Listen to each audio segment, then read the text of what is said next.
Halo, Assalamualaikum warahmatullahi wabarakatuh. Halo, Misalnya nggak, apakah suara saya terdengar? ya terdengar Pak.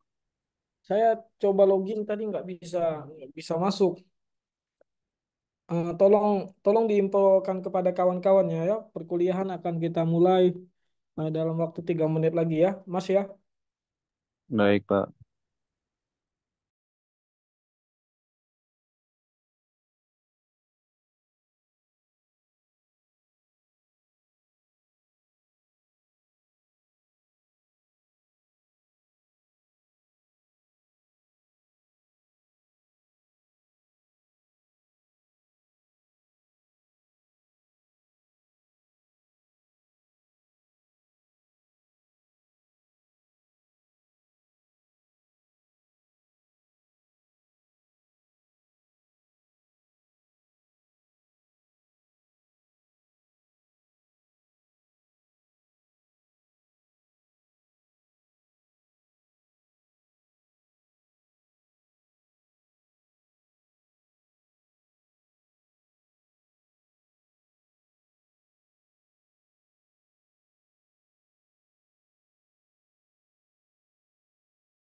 Menikmati prosesnya, ku ikuti alur jalannya, ku syukuri apa yang ada, rencana Tuhan pastikan indah. Semua manusia itu sama, hanya beda dalam berprosesnya. Kapan waktu menjawabnya, rahasia Tuhan ku pasrahkan semua.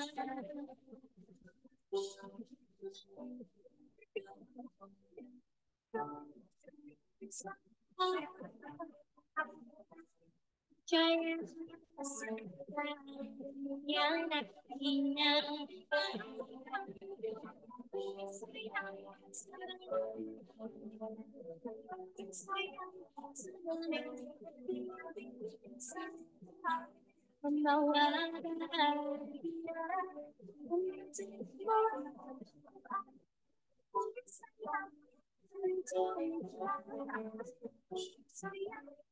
indah, sayang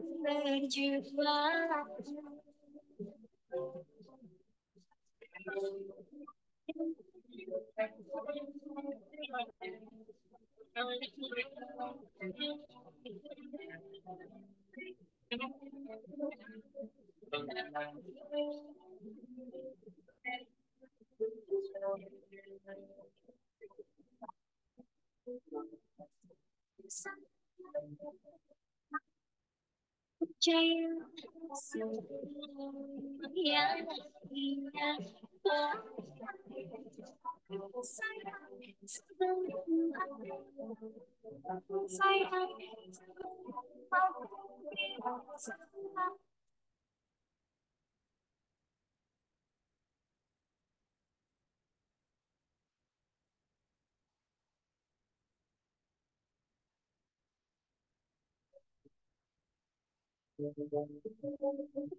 Bila banyak masalah hidupmu, ku harap dirimu tak usah mengeluh. Percaya dan yakinkan dirimu, kau bisa mengubah keluh jadi senyum. Tak ada satupun manusia yang tak pernah disinggahi masalah. Mungkin inilah cara yang kau salah. Jadikanmu lebih dari dewasa. Senyumlah, syukuri hidupmu. pada dunia bahwa kau mampu, masih banyak yang lebih susah hidupnya. Sayanglah syukuri hidupmu.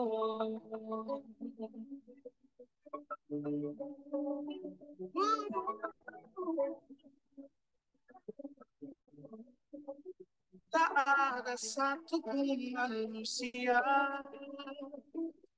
yang tak pernah disinggahi masalah. Mungkin inilah cara yang pasal jadikanmu lebih dari dewasa. Senyumlah, syukuri hidupmu. Kan pada dunia bahwa kau masih banyak yang lebih susah hidupnya. Sayanglah syukuri hidupmu. Kau sudah lebih baik. Jangan lupakan masa-masa sulitmu. Cerita kembali pada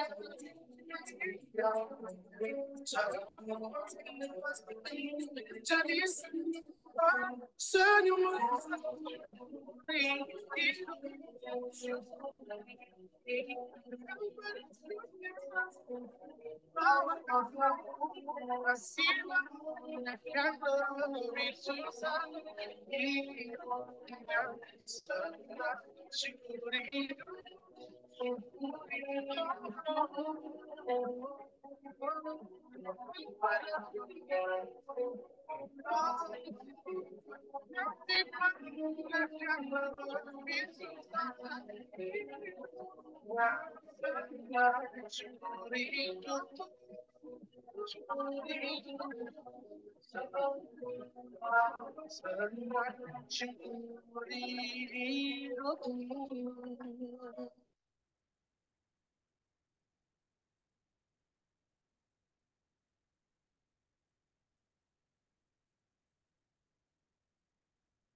Baik, Assalamualaikum warahmatullahi wabarakatuh.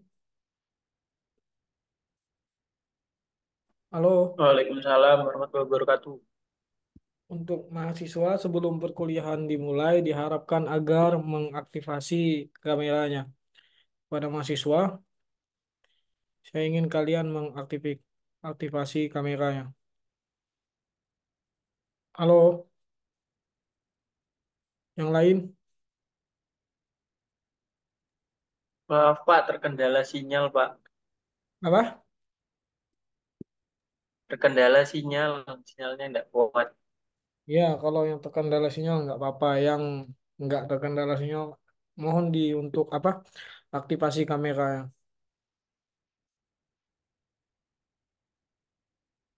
Masa cuma dua, cuma gugus sama Kausar. Yang lain mana?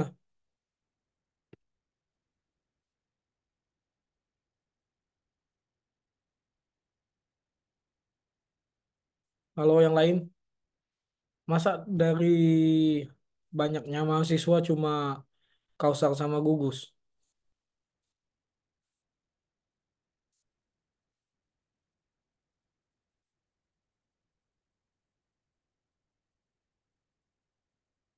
Halo?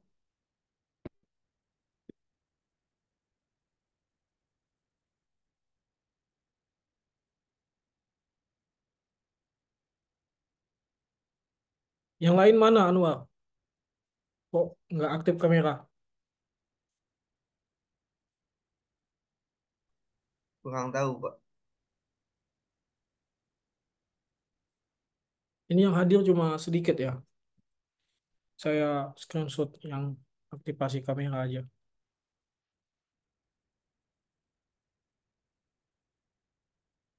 Tadi ada kuliah. Ada, Pak. Mata kuliah apa? PKN.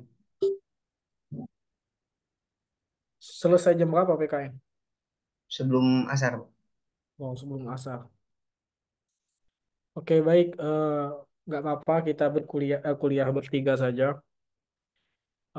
sama satu tadi yang apa namanya nggak bisa aktivasi kamera. Kita sampai di mana terakhir?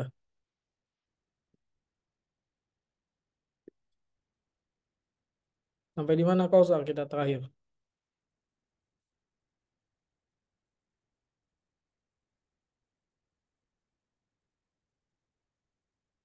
Bentar, Pak, lihat dulu.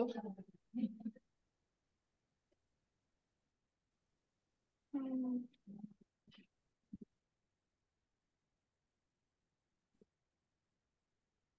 Terakhir itu pokoknya mendahulukan keadilan atau kepastian hukum itu Pak, membahas itu.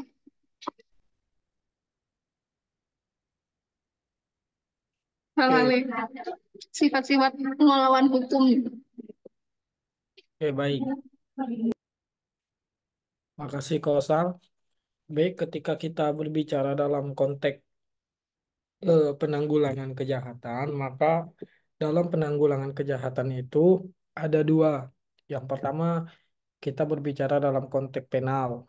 Penal itu yang menggunakan instrumen penegakan hukum. Sementara yang kedua dalam konteks non penal. Jadi non penal itu di luar hukum pidana, bisa sosialisasi, sinkronisasi dan harmonisasi. Nah, adapun di sini dua cara tersebut itu harus integrated, harus saling melengkapi. Tidak hanya bisa menanggulangi kejahatan itu hanya secara penal maupun hanya secara non penal. Kedua-duanya itu harus sinkron, baik berbicara dalam konteks penalnya maupun non penalnya. Sementara ketika kita berbicara mengenai perlindungan hukum, berarti kepentingan siapa yang mau dilindungi? Apakah kepentingan individu atau kepentingan umum atau kepentingan negara? Maka ketika kita menganalisa Undang-Undang Nomor 23 Tahun 2004 tentang penghapusan kekerasan dalam rumah tangga, perlindungan hukum siapa yang dilindungi di sini? Ya sudah pasti perlindungan hukum terhadap korban kekerasan dalam rumah tangga. Siapa yang menjadi korban? Ya tentunya perempuan, bisa perempuan sebagai seorang istri, bisa laki-laki sebagai seorang suami, juga bisa perempuan sebagai anak, bisa laki-laki juga sebagai anak. Nah, adapun definisi menurut pasal 1 dalam undang-undang ini yang dimaksud dengan kekerasan rumah tangga adalah setiap perbuatan terhadap seseorang, terutama perempuan, yang berakibat timbulnya kesengsaraan atau penderitaan secara fisik, seksual, psikologis, atau penelantaran rumah tangga, termasuk ancaman untuk melakukan perbuatan pemaksaan atau perampasan kemerdekaan secara melawan hukum. Di sini secara melawan hukum maksud di sini adalah melawan undang-undang ini, undang-undang kekerasan dalam rumah tangga. Nah, ruang lingkup eh, rumah tangga dalam undang-undang ini meliputi yaitu suami istri dan anak sebagaimana yang telah saya ungkapkan tadi bahwa objek yang ingin dilindungi, kepentingan yang ingin dilindungi adalah kepentingan suami, kepentingan istri, dan kepentingan anak yang dalam rumah tangga tersebut. Namun, kendati pun demikian, yang sering menjadi korban, yang sering menjadi victim, yang harus selalu dilindungi kepentingannya adalah kepentingan perempuan. Karena perempuan ini berdasarkan penelitian, dia lebih banyak menjadi korban kekerasan seksual. Nah, adapun karakteristik kejahatan di dalam rumah tangga itu ada empat. Yang pertama, kekerasan fisik. Yang kedua, kekerasan psikis. Yang ketiga, kekerasan seksual atau penelantaran dalam rumah tangga. Nah, adapun keempat karakteristik kekerasan dalam rumah tangga, yang pertama fisik itu dibagi lagi, dijelaskan. Nah, jenis kekerasan itu adalah fisik itu dibagi, ada yang ringan, ada yang berat, menjambak, mencakar, menampar, mendorong, itu termasuk kualifikasi ringan. Sementara manakala kita berbicara dalam konteks kekerasan fisik yang berat, maka menimbulkan dampak fisik yang lebih berat, yaitu memukul, menendang, penganiayaan sampai rencana pembu, pembunuhan. Nah, lantas bagaimana membedakan secara inkonkrito eh, kekerasan fisik yang ringan dan kekerasan fisik yang berat? Apa alat ukurnya? Ya tentunya dibuktikan dengan visum, dibuktikan dengan keterangan dari dokter.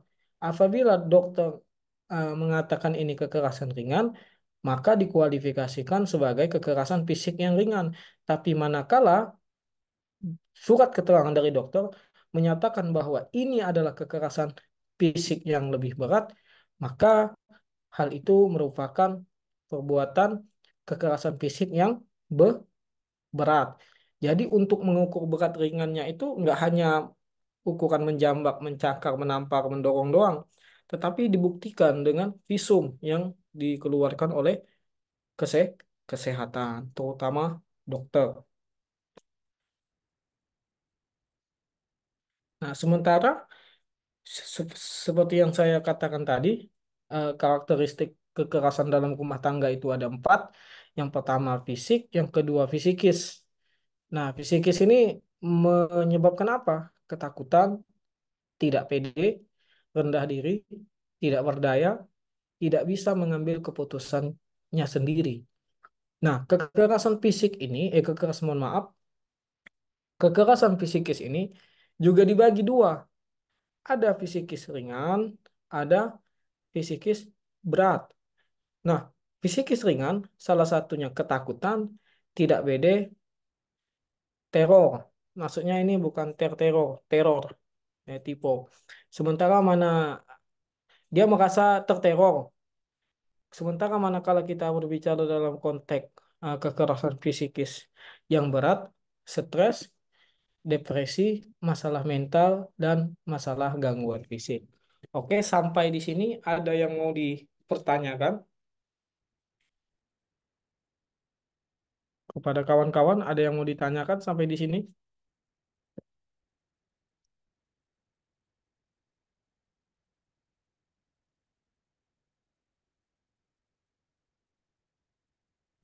Enggak, Pak. Paham? Paham sampai di sini? Lanjut, Pak. Insya Allah Salah paham, Pak. paham. Sekarang saya tanya kepada Kausar, bagaimana Kausar membuktikan kekerasan berat, maksudnya kekerasan fisik yang ringan, fisikis yang ringan, dan fisikis yang berat. Gimana cara Kausar membuktikan itu? Misalnya Kausar ini menangani suatu kasus, Kausar ini sebagai seorang jaksa ataupun seorang pengacara. Nah, Kausar ingin mendakwakan terdakwa dengan dakwaan telah melakukan kekerasan fisikis yang berat. Bagaimana cara Kausar menentukan itu? Silahkan, Kausar.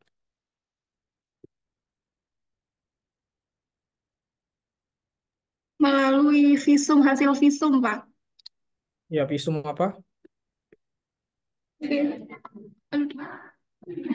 Visum,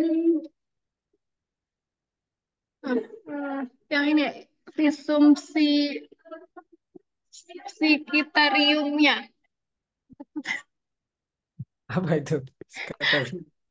Apa itu? Visum apa itu? Ya, hasil visum ha- dari pihak kesehatan, dari tim kesehatan ya, Pak. Jadi begini, Kausar. Fisik dan fisikis adalah dua hal yang berbeda. Sementara manakala kita berbicara dalam konteks fisik, mungkin kita memerlukan seseorang dokter medis. Tetapi kalau kita berbicara dalam konteks fisikis, yang diperlukan apakah dokter medis atau psikiater? Kalau berkaitan dengan fisikis, itu yang dibutuhkan Psikiater, Pak.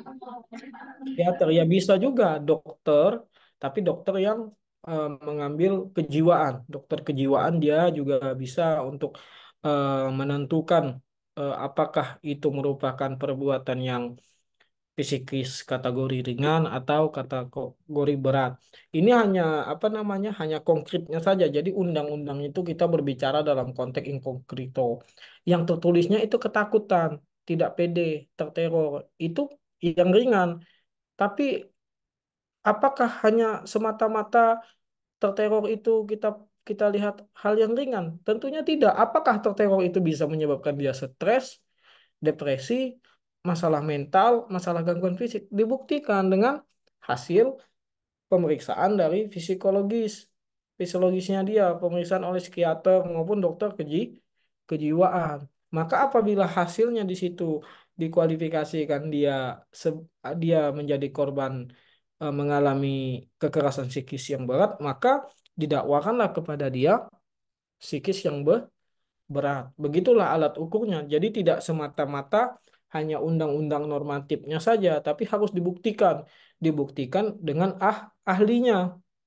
Makanya ketika kita berbicara dalam konteks hukum acara pidana, ketika di dalam pasal 185 hmm, mengenai alat bukti itu juga keterangan ahli. Nah, ahli ini untuk membuktikan bahwa perbuatan dia itu masuk dalam kategori apa.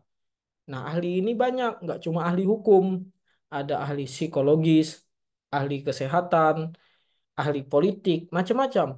Tergantung tindak pidana apa yang didakwakan kepada terdakwa.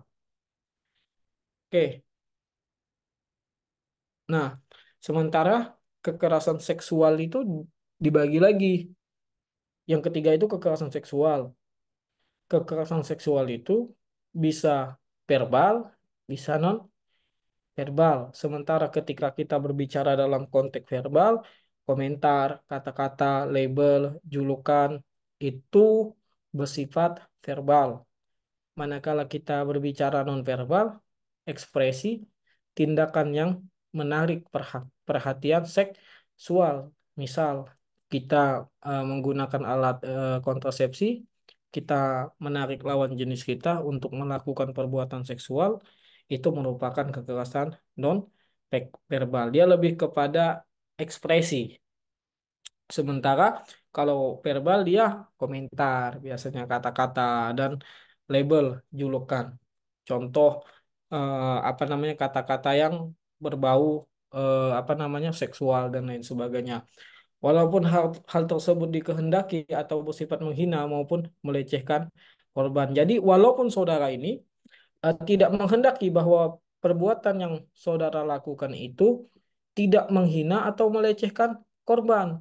Jadi kita dapat kualifikasikan delik ini adalah delik material, delik formil. Kalau delik material itu kan akibatnya yang dilarang. Sementara manakala kita berbicara dalam konteks delik formil, begitu berbuat saja sudah melakukan suatu perbuatan pidana. Apa bedanya delik material dan delik formil? Delik material itu adalah delik yang dititik beratkan pada akibat. Akibat yang dilarang. Apabila akibat yang dilarang itu terjadi, maka terpenuhi unsur delik. Contoh, ketika kita berbicara dalam konteks pembunuhan, yang dilarang dalam pembunuhan itu apa? Matinya orang tersebut. Apabila orang tersebut mati, maka itu delik material. Tapi kalau hanya berbuat tidak mati orang tersebut, maka itu tidak bisa dikualifikasikan sebagai delik material, tidak terpenuhi unsurnya. Tapi manakala kita berbicara dalam konteks delik formil, delik yang dititik beratkan kepada perbuatan. Apa contohnya? 310 KUHP. Begitu saja, begitu orang menghina, maka mau orang menghina itu sakit hati atau tidak, itu sudah merupakan perbuatan pidana. Begitu juga di dalam undang-undang penghapusan kekerasan dalam rumah tangga ini. Begitu dia mengucapkan hal tersebut dengan komentar, kata-kata, walaupun dia tidak menghendaki apa namanya tidak menghendaki ingin melecehkan atau tidak, maka secara mutatis menandis bahwa perbuatan yang dilakukannya itu merupakan suatu perbuatan pidana. Sampai di sini ada yang ditanyakan?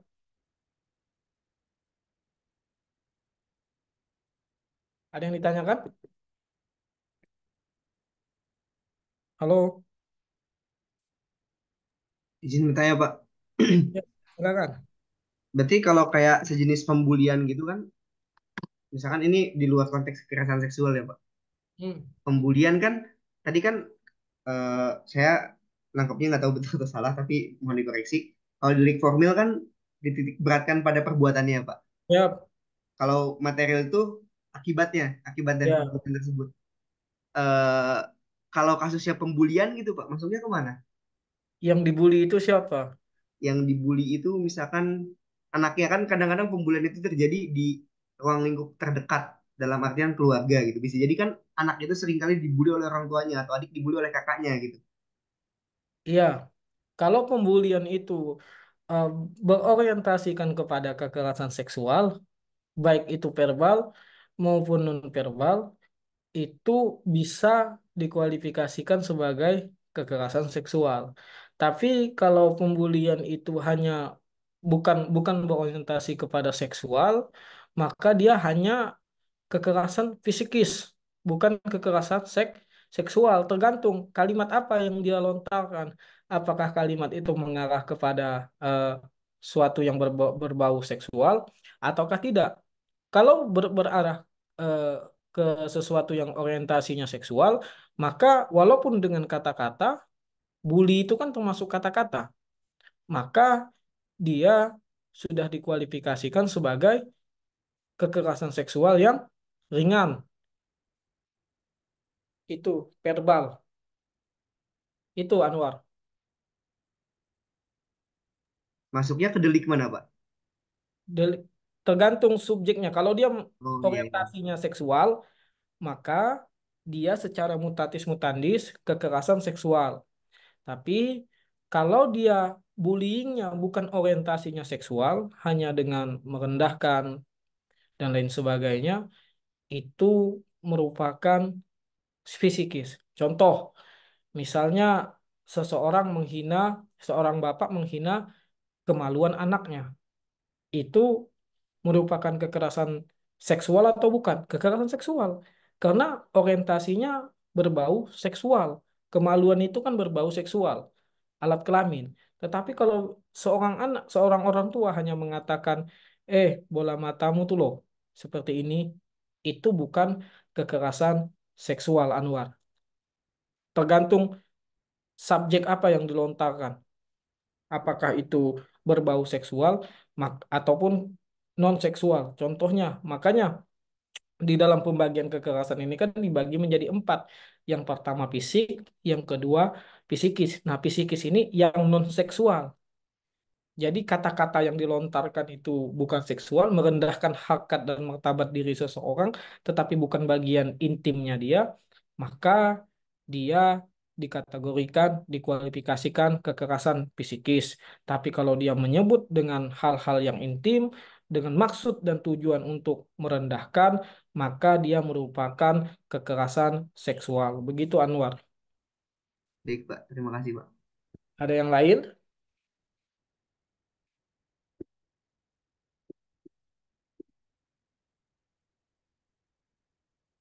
Ada yang lain selain Anwar?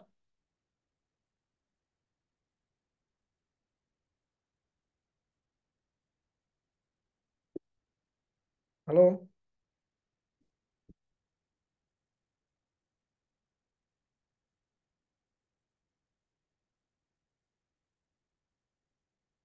Ada yang lain selain Anwar?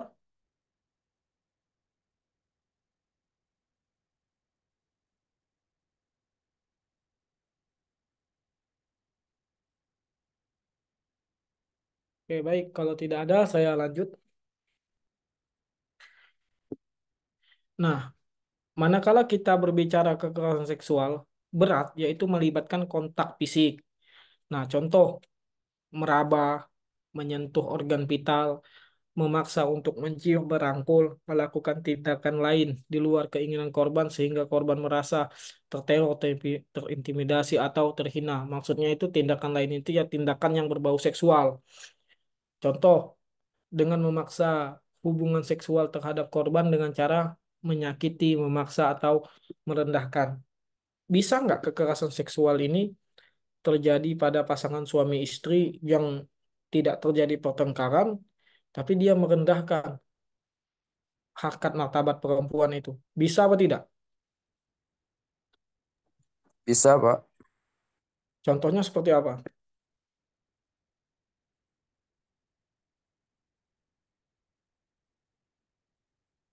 Contohnya seperti apa yang jawab tadi? Kayak Kayak kayak catcalling gitu, Pak. Enggak, ini kan kekerasan seksual berat yang itu melibatkan kontak fisik. Yang ini terjadi suami istri. Contohnya tuh seperti apa?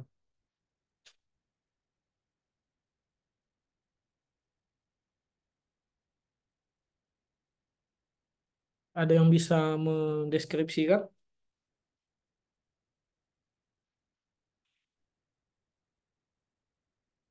Ada yang bisa mendeskripsikan?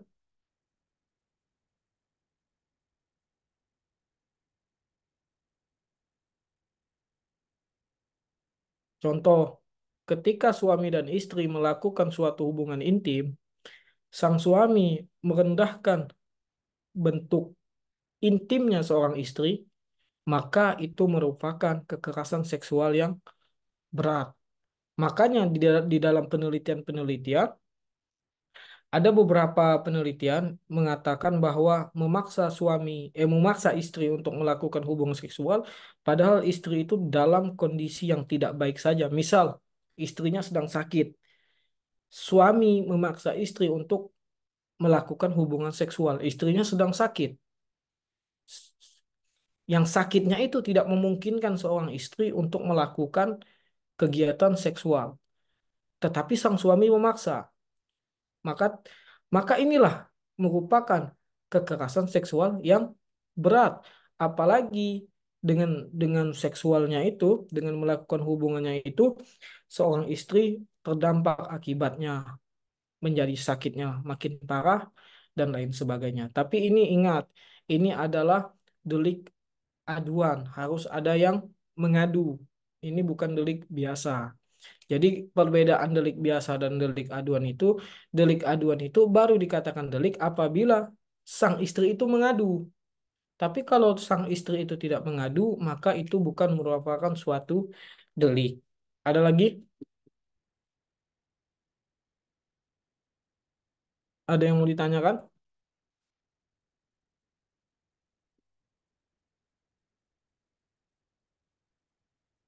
Halo?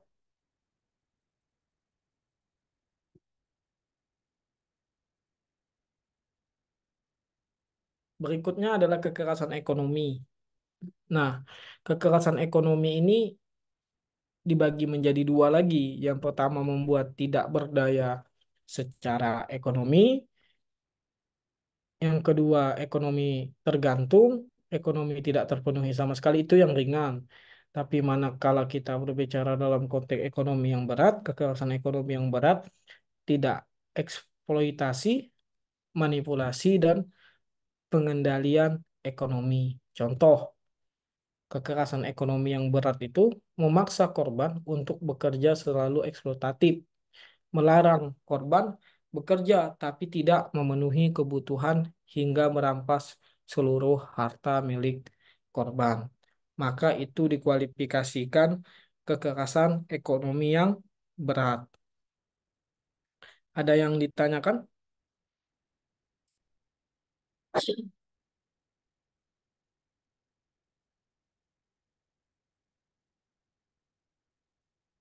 Jadi Nah, dia, kalau oke yang silakan. manipulasi itu bisa juga kalau misalnya istrinya jadi TKW di luar negeri, habis itu uang yang dikiriminnya itu dipakainya buat hal-hal yang nggak benar gitu-gitu, itu termasuk manipulasi. Ya bisa, seandainya istrinya bekerja dan suaminya tidak bekerja. Ini sering terjadi di negara kita. Tiba-tiba uang yang dikirimi istri itu kan seharusnya untuk kebutuhan anak ataupun kebutuhan rumah tangga. Tetapi suami malah menyelewengkan itu, malah digunakan untuk kepentingan yang tidak ada hubungannya dalam membangun suatu rumah tangga. Sehingga dia hanya memanfaatkan istrinya menjadi pekerja. diperah istrinya, tetapi dia mengambil manfaat daripada itu.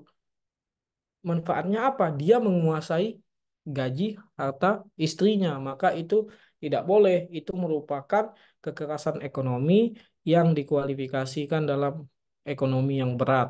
Begitu, Kausar.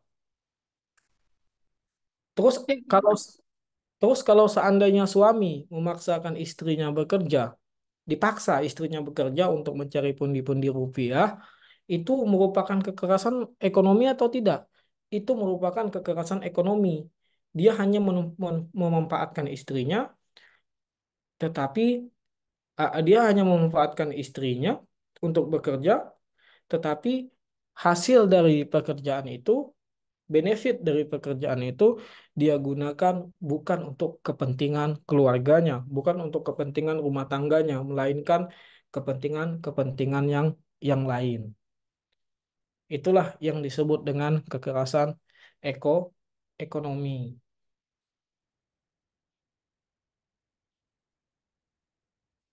Ada lagi yang mau ditanyakan?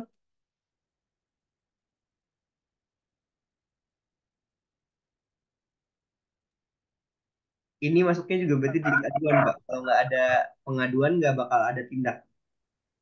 Iya, karena ketika kita berbicara dalam konteks hukum pidana, awalnya awalnya hukum pidana itu hanya berhenti di depan kamar tidur. Jadi hukum pidana itu awalnya tidak boleh masuk ke kamar tidur.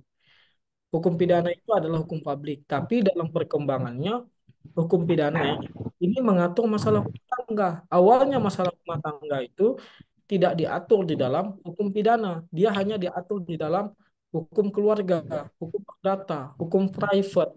Tapi dalam perkembangan ternyata hukum pidana juga masuk ke dalam wilayah rumah tangga.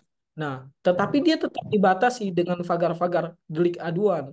Makanya saudara tahu ketika Rizky Bilal menganiaya Lesti Kejora, awalnya Lesti membuat laporan ke polisi bahwa dia menjadi korban tindak pidana kekerasan di dalam rumah tangga, kekerasan fisik.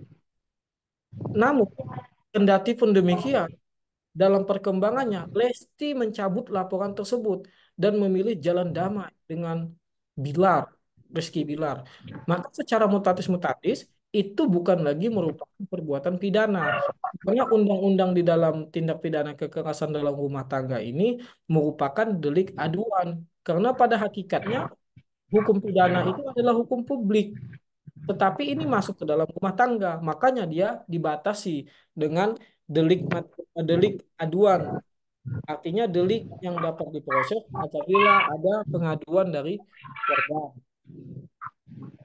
Kalau tidak ada pengaduan, maka dia tidak bisa diproses. Begitu juga terhadap kekerasan, baik dalam konteks kekerasan fisik, fisikis, kekerasan seksual, hingga kekerasan ekonomi.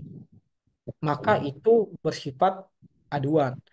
Tapi seandainya Anwar menganiaya perempuan lain, itu bukan kekerasan dalam rumah tangga, itu masuk ke penganiayaan. Itu bisa diproses walaupun tanpa pengaduan. Tapi tidak tidak semua di dalam KUHP itu deliknya delik publik. Ada juga delik aduan. Contoh perjinaan. Perjinaan itu hanya dapat diproses, hanya dapat dikriminalisasi apabila istri atau suami berzina itu mengadu. Tapi kalau tidak mengadu, maka dia tidak bisa diproses, dia tidak bisa dikriminalisasi. Gitu.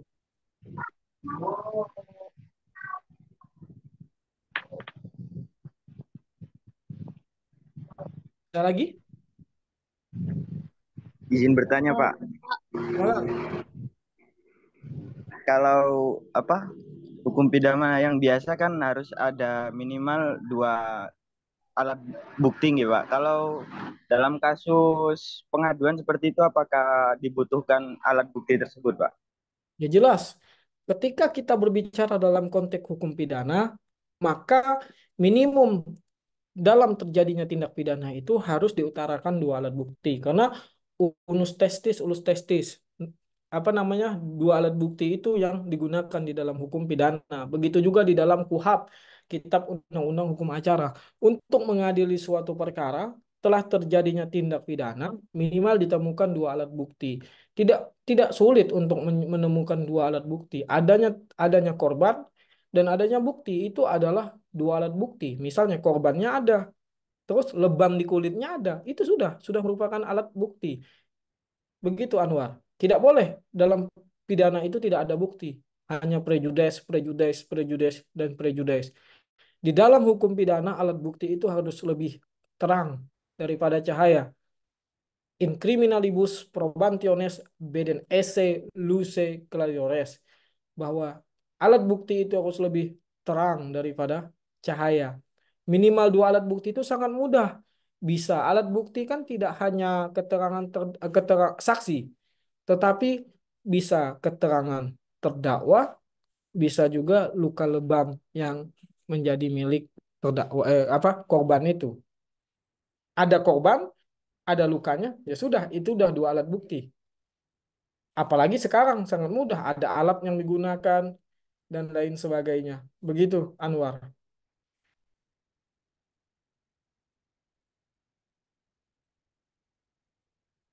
Ada lagi, Anwar? Sudah, Pak.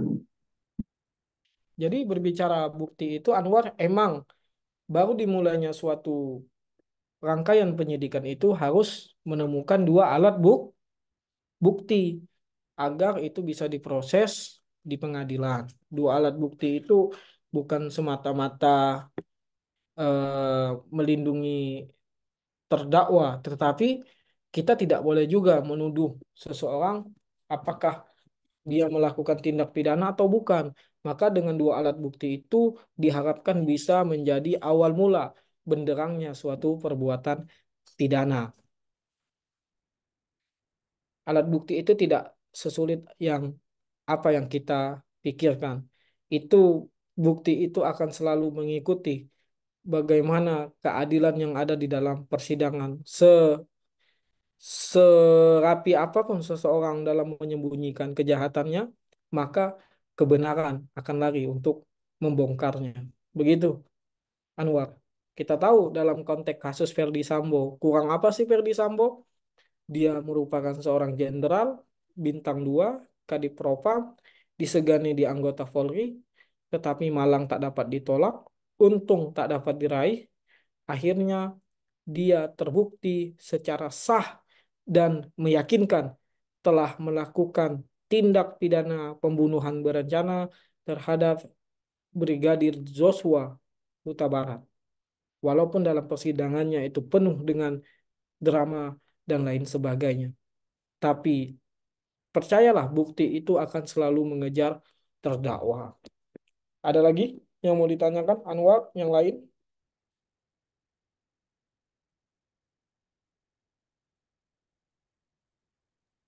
Saya izin bertanya, Pak. Yang ini siapa? Kausar atau siapa? Nisa Akilah. Ya Nisa, silakan. Sekarang kan perzinaan masuknya di delik aduan ya, Pak. Berarti itu jatuhnya menggugurkan peraturan daerah tentang perzinaan nggak? Kalau misalkan ia menggugurkan, berarti pihak-pihak yang biasanya melakukan razia-razia hotel itu bisa dituntut balik nggak? Sebenarnya begini Kausar. Kausar Anissa. Ketika kita berbicara dalam konteks perjinaan, kita mengetahui perjinaan itu adalah merupakan delik aduan. Nah, tetapi di peraturan daerah, perjinaan itu bukan delik aduan. Ada beberapa Satpol PP melakukan penggerbekan, ditemukan orang yang diduga telah melakukan tindak pidana perjinaan. Kita kembali kepada asas bahwa lex a priori, bahwa hukum yang lebih tinggi itu derogat lex posteriori, kalau tidak salah begitu asasnya, bahwa hukum yang lebih tinggi itu mengesampingkan hukum yang rendah. Kalau kita berbicara dalam konteks hierarki perundang-undangan, maka undang-undang yang paling tinggi itu adalah Undang-Undang Dasar 45, konstitusi kita. Sementara yang kedua adalah undang-undang yang sederajat seperti undang-undang pidana, undang-undang perdata, dan undang-undang yang lainnya. Yang ketiga adalah peraturan daerah. Nah, kita lihat statusnya lebih tinggi mana antara peraturan daerah dan undang-undang. Celakanya lebih tinggi undang-undang ketika kita berbicara dalam konteks hierarki perundang-undangan.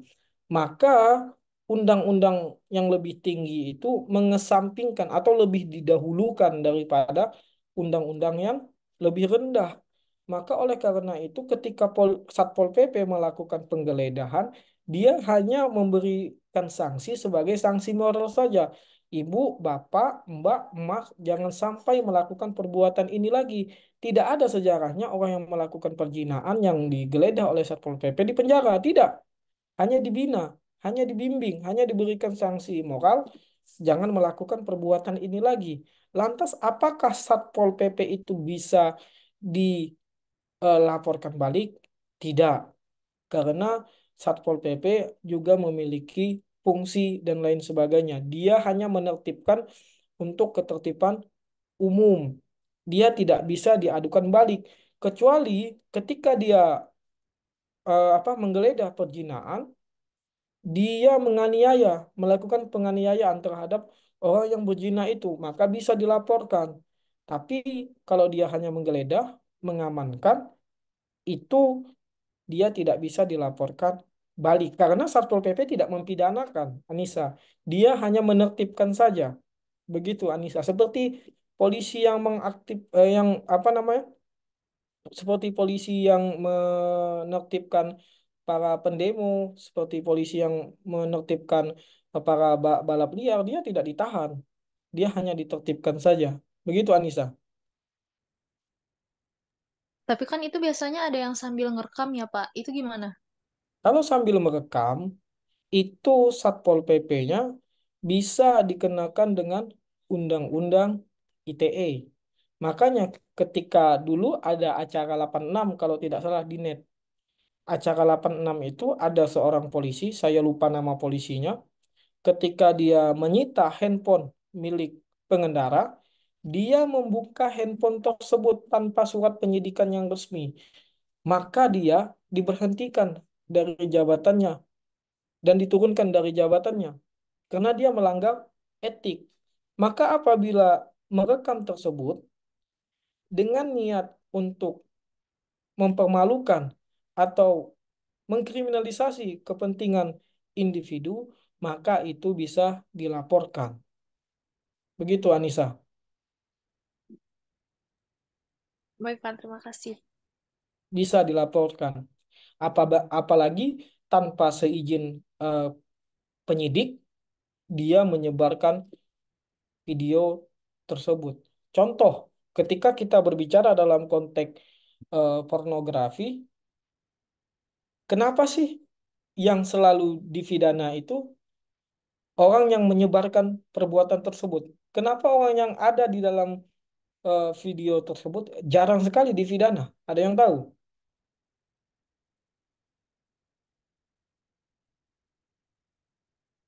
Kenapa? Karena sudah masuk mengancam kali Pak ya. Karena ketika seseorang itu menyebarkan pornografi, maka dia kena undang-undang pornografi. Jadi yang lebih tepat dikriminalisasi itu yang menyebarkan karena itu adalah hak milik orang lain.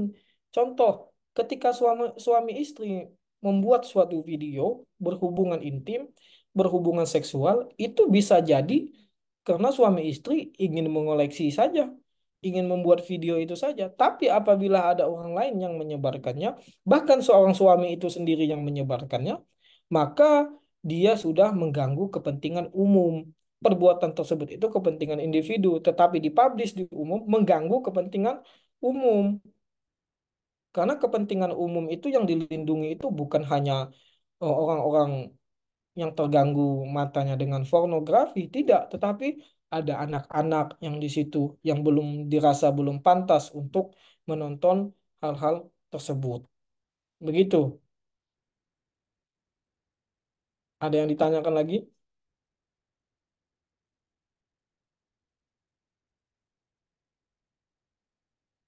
Jadi ketika saya pernah menemui suatu klien, dia berkata bahwa dia diancam ingin disebarkan videonya, video apa namanya, video dia berhubungan intim dengan pacarnya, kemudian foto-foto seksinya, dia diancam oleh pacarnya akan disebarkan video-videonya. Kita membentuk tim aliansi perlindungan hukum terhadap perempuan tersebut. Maka yang dipidana adalah yang menyebarkan video tersebut. Walaupun yang menyebarkan itu pacarnya, suaminya, dan lain sebagainya. Perempuannya dipidana atau tidak? Tidak. Dia hanya diperiksa hanya sebagai saksi. Karena perempuan itu tidak ada niat ingin menyebarkan video-videonya. Bahkan dia merasa ketakutan apabila video-videonya itu disebarkan dan disebarluaskan. Itulah hukum pidana. Karena hukum pidana itu bukan semata-mata hanya melindungi kepentingan umum, tetapi juga ada kepentingan individu yang harus dilindungi di dalam hukum pidana. Perempuan itu punya hak. Hak apa? Hak privasi dia. Jadi ketika seorang suami istri pun melakukan hubungan, masing-masing itu baik suami ataupun istrinya punya hak privasi mereka masing-masing. Apabila dia menyebarkan hak privasi itu, maka bertentangan dengan undang-undang pornografi dan undang-undang ITE. Demikian. Ada yang mau ada yang mau ditanyakan lagi?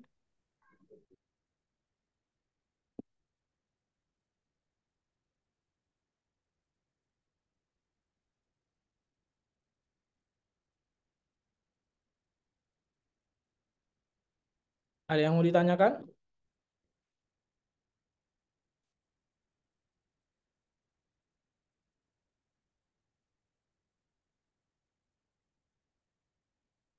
Lantas apa yang terjadi jika sudah terjadi jenis-jenis perbuatan KDRT? Apa yang harus dilakukan? Yang pertama, ceritakan pada orang yang dipercaya, baik itu orang tua, keluarga, bestie, dan lain sebagainya. Dokumentasikan bentuk kekerasan yang diterima, catatlah semua bentuk kekerasan yang dialami, jangan membalas dengan kekerasan. Jadi ceritakan pada orang yang dipercaya, dokumentasikan. Maka itu akan menjadi seperti yang ditanyakan Anwar tadi, dua alat bukti itu. Itu udah sangat paket lengkap. Bukti fotonya ada, bukti rekamannya ada, bukti videonya ada, belum lagi bukti medisnya. Itu juga penunjang alat bukti. Nah, jika ingin melapor, kemana kita akan melapor? Ke pihak berwenang. Kita bisa melapor ke Polres terdekat, unit pelayanan pelayanan perempuan dan anak, bisa ke pusat pelayanan publik, pusat pelayanan terpadu pemberdayaan perempuan dan anak, Komnas HAM, dan juga Komnas Perempuan. Dan juga kita bisa melapor juga ke LPSK, Lembaga Perlindungan Saksi. Itu bisa kita mengadu ke situ. Kalau ke Polres silahkan, Komnas Perempuan silahkan, Komnas HAM silahkan. Nah, ini adalah sanksi pidananya. Setiap orang yang melakukan perbuatan kekerasan fisik dalam lingkup rumah tangga, sebagaimana dimaksud dalam pasal 5 huruf A, dipidana dengan pidana penjara paling lama 5 tahun. Nah, di sini alternatif. Alternatif itu maka hakim bisa pilih 5 tahun atau 15 juta rupiah. Jadi akumulasi alternatif itu, sanksi formulasi alternatif itu dia memilih antara dua denda ini atau dua ancaman pidana ini. Apakah penjara, apakah denda. Jadi terserah majelis dalam memutuskan ini. Ada yang ditanyakan?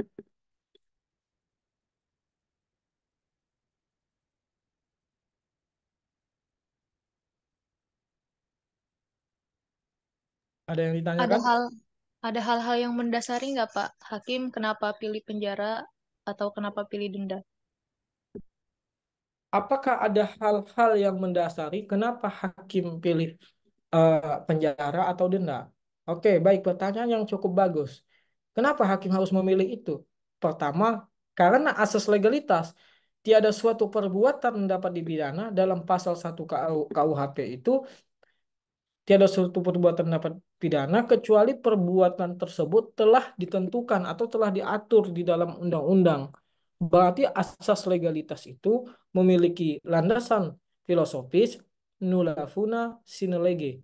Tiada suatu pidana, tiada pidana tanpa undang-undang. Kita lihat undang-undangnya bunyinya seperti apa.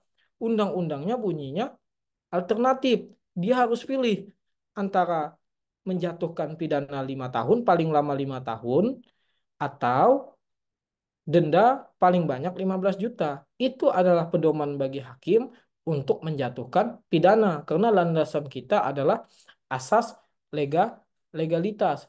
Tiada pidana tanpa undang-undang. Inilah pidana yang telah diatur di dalam undang-undang. Tinggal hakim memperhatikan motifnya seperti apa, alasan peringan, alasan pemberat, itu kan ada di dalam putusan. Jadi kalian silahkan saja buka web Mahkamah Agung, pilih direktori putusan, kalian lihat putusan-putusan itu. Ada alasan yang meringankan, ada alasan yang memberatkan. Biasanya alasan yang meringankan selama persidangan dia sopan, dia mengakui perbuatannya. Alasan yang memberatkan misalnya dia anggota penegak hukum, anggota kepolisian, dia malah melakukan tindak pidana. Begitu.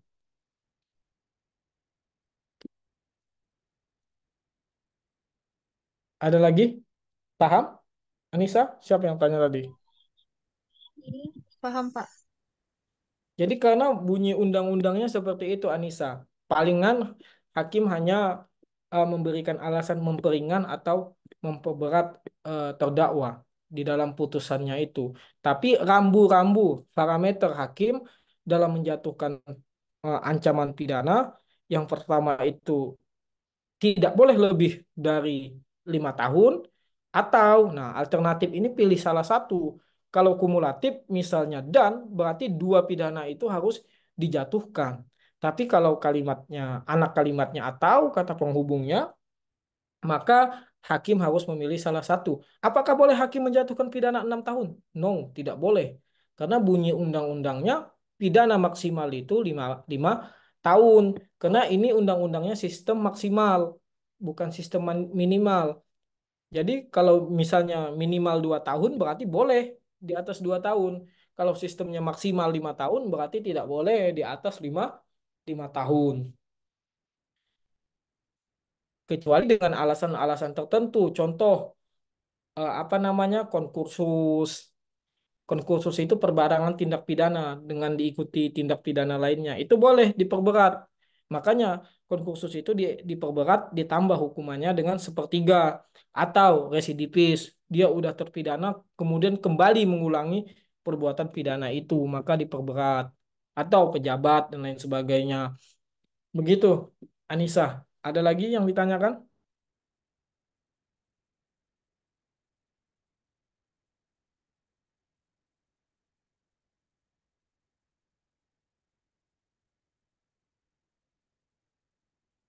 Halo? Ada yang ditanyakan?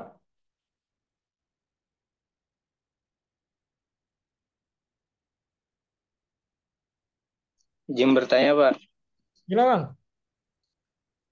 Menyangkut pidana, Pak. Ya, silakan. Baru-baru ini kan berita tentang Bea Cukai Hmm. yang menahan ini, Pak, bantuan anak berkebutuhan khusus yang dari perusahaan Korea, Pak. Selama Hmm. 2 tahun itu kan, Pak, sebenarnya. Nah, itu Hmm. hal seperti itu bisa dipidanakan nggak sih, Pak, sebenarnya? Jadi sebenarnya begini,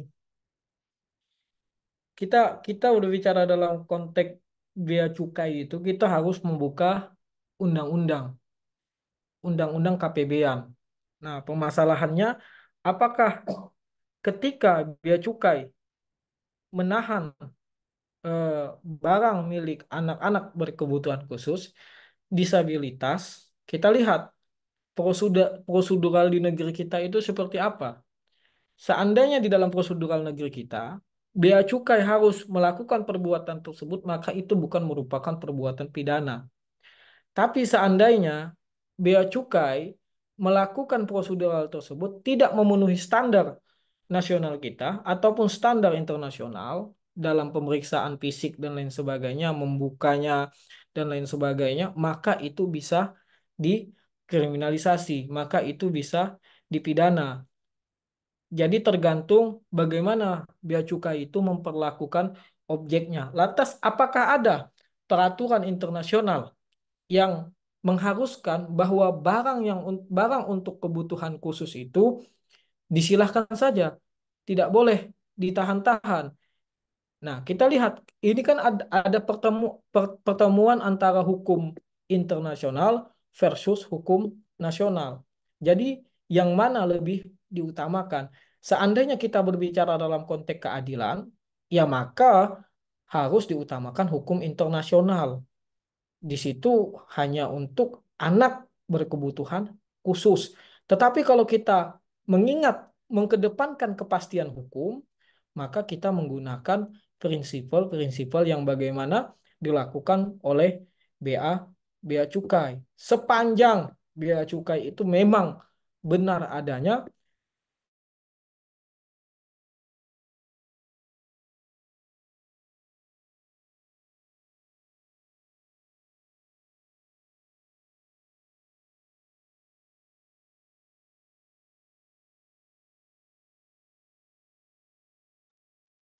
Nge-freeze Pak, nge-freeze.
halo Rizky, apakah suara saya terdengar? Ya Pak, tadi sempat AFK Pak. Iya, soalnya apa namanya, WiFi di rumah saya juga bermasalah. Nah, Recording in progress.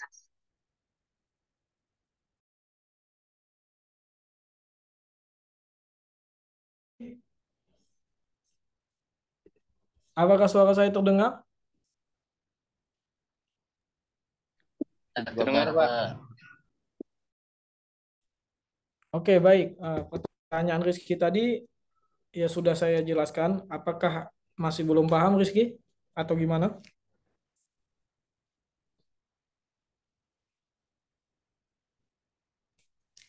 Intinya berarti jika bisa bertabrakan antara hukum internasional dan nasional ya Pak. Iya, kalau pertabakan antara hukum internasional dan nasional itu kebijakan kita yang mana yang harus diutamakan. Kalau saya pribadi, saya lebih mengutamakan kebijakan-kebijakan internasional demi mewujudkan keadilan yang substantif. Tapi di suatu negara ada yang namanya hukum prosedural itu yang tidak bisa disimpangi, Rizky. Apabila tujuan bea cukai itu sudah termasuk dalam undang-undang prosedural, pengecekan dan lain sebagainya, maka itu tidak bisa dipidana. Tapi manakala di situ ditemukan kriminogen, yaitu ditemukan kejahatan sifat melawan hukum, apa sifat melawan hukumnya? Ya mungkin ingin memiliki barang itu, ingin mengambil barang itu, ingin merusak barang itu, maka itu merupakan perbuatan pidana. Begitu Rizky.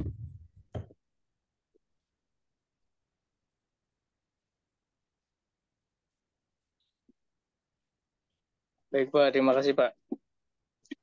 Ya, sekarang itu barang lewat bea cukai mahal. Nah, perlu itu diselidiki. Apakah emang benar harganya segitu? Terkadang barangnya cuma 10 juta, tapi lewat bea cukai menjadi 50 juta. Malah menaik lebih lebih besar ongkos screening bea cukainya. Nah, perlu diselidiki, di tracing. Apakah di situ ada dugaan tindak pidana korupsi atau tidak?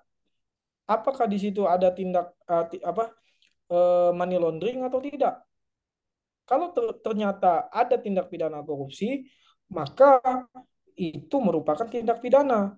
Contoh, seharusnya barang melalui bea cukai itu cuma 25 juta, tetapi petugas menyatakan barang itu 30 juta, maka itu telah memenuhi unsur sifat melawan hukumnya suatu perbuatan tindak pidana korupsi. Jadi kita harus mengetahui hal yang pasti. Makanya Kementerian Ekonomi dia melakukan audit terhadap bea cukai. Sama seperti masalah pajak kemarin, saudara tahu Rafael Rafael Alun itu kan korupsi dia. Korupsi kalau nggak salah gratifikasi itu semua sudah dia lakukan. Walaupun dia sebagai dirjen pajak. Jadi dugaan kita, takutnya kita bea cukai itu juga melakukan hal yang sama. Dirjen pajak bersama Dirjen Pajak telah melakukan korupsi, mengambil keuntungan dari asimilasi pertukaran barang itu, pengiriman barang itu. Perlu, makanya kita kita lihat keputusan Kemenku nanti, Kementerian Ekonomi, dalam auditnya apakah dia menemukan dugaan-dugaan yang mengarah kepada tindak pidana korupsi. Begitu. Ada lagi?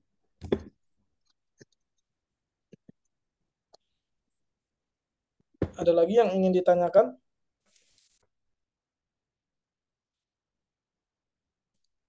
Cukup?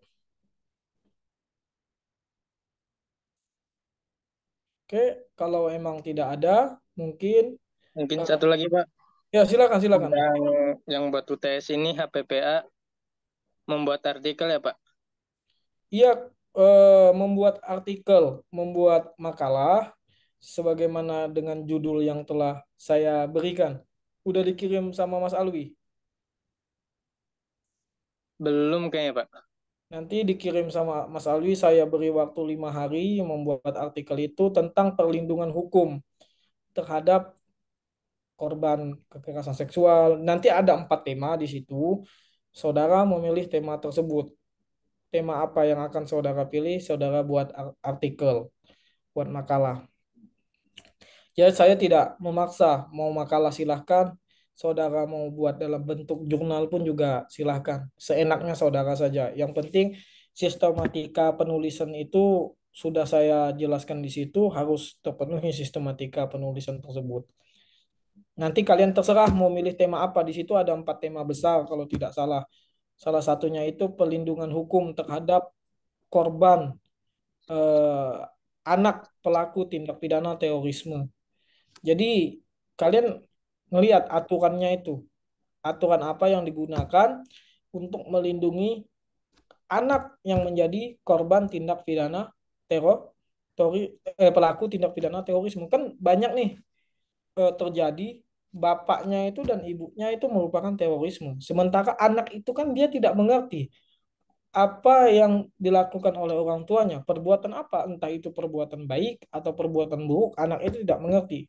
Nah, tentu anaknya ini harus dilindungi ketika orang tuanya meledakkan bom. Contoh dalam tragedi Surabaya kan anaknya itu masih hidup.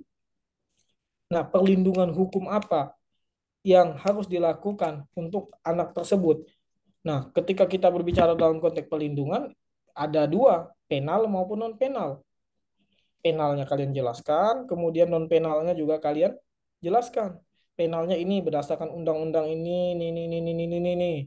Non penalnya ya harus memulihkan psikologis dan lain sebagainya. Pokoknya kalian lihatlah sumber, saya bebaskan, mau jurnal, mau buku silakan. Paham sampai di sini? Paham, Pak. Oke, kalau sudah paham, tidak ada pertanyaan lagi, saya akhiri ya, kawan-kawan. Saya Iya, cukup Pak. perkuliahan pada sore hari ini. Mungkin cukup sekian yang dapat saya sampaikan. Kebenaran datangnya dari Allah Subhanahu wa taala, sementara kehilafan, kesalahan, kekurangan sudah pasti datangnya dari saya sendiri, Al-Fakir, hamba Allah yang dhaif. Semoga ilmu kita bermanfaat, kawan-kawan semangat dalam menjalani UTS, sukses semua UTS-nya, semua mata kuliah dan Amin.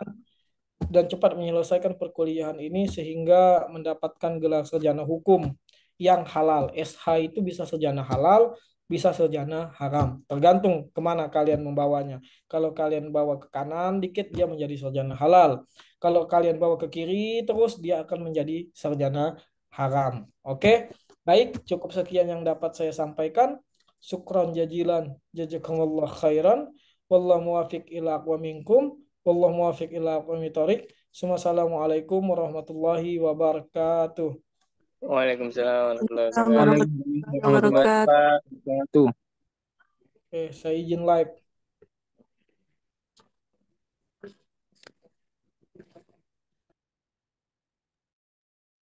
Pare potong rambut gaya apa nih, Ri? Mengerikan sekali. Belum potong gitu kan, belum potong.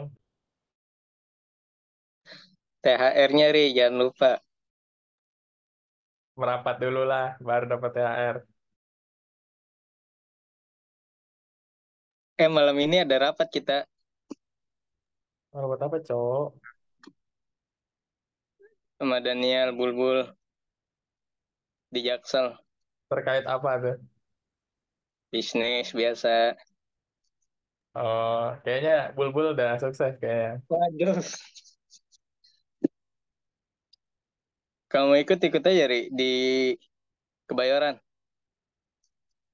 Aing di mana? Deket, Ri, Tangerang Kebayoran mah. Daniel G berangkat dari Banten, cu.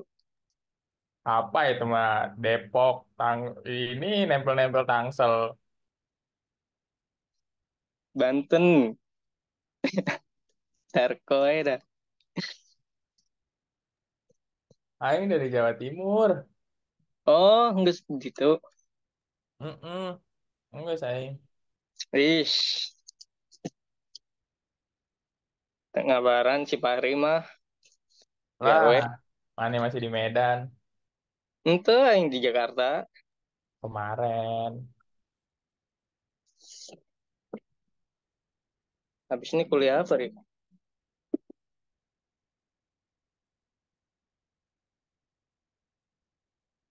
Manajemen keuangan keluarga ya. Iya, manajemen keuangan. Pak Zain ya? Hmm. Gitu.